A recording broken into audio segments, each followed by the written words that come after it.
I have no love for terrorists or people who hurt other people in general. Now, many of us admire people who would hurt others who intended to hurt us. I don't admire the action, but rather the will it takes to be able to kill without emotion, without judgment, coldness. But most have to hate what they kill, because anything else would make them a monster. Yeah, he's been to war. Yeah, he's seen things that people shouldn't have to see, but he's also responsible for what he says, because his words are more powerful than mine, more powerful than yours, because he was elected and represents the people. I think people worry that somehow his words will cause them to kill more U.S. citizens and use what he said as a reason. But they don't need a reason. And I, like most rational people, understand they need to be destroyed. Yeah, he's been to war. And he's done things that people shouldn't have to do. But he brings back hatred. And not a non-judgmental viewpoint based on facts of how to deal with this. But then that's why I think this is popular. It has passion and meaning. I'm not sure that his statements are wise, especially when he uses such very poor logic to support his emotional plea. Though I have a strange take, seemingly believe in opposite ideals. Bottom line is, I believe it has to deal with responsibility. Once we take a prisoner, we're responsible for them.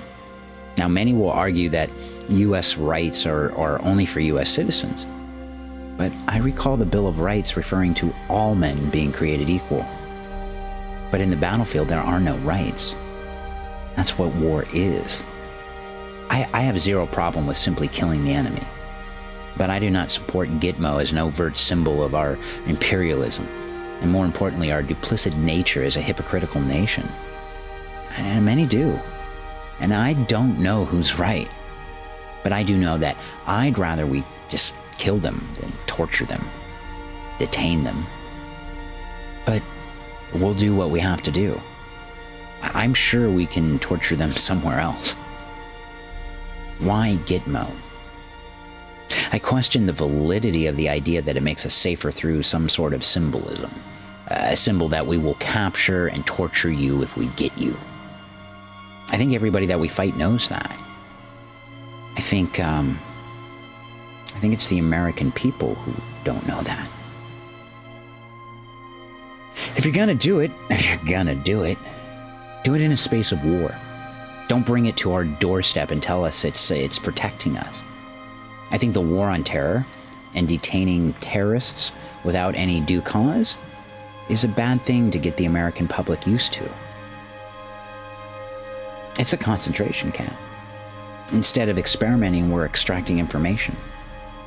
Please do not forget that Japanese Americans were detained less than 75 years ago in this very country. U.S. citizens. That's what happens when emotionally charged governing rules. We detain international terrorists now. Who gets targeted next? I think it's weird.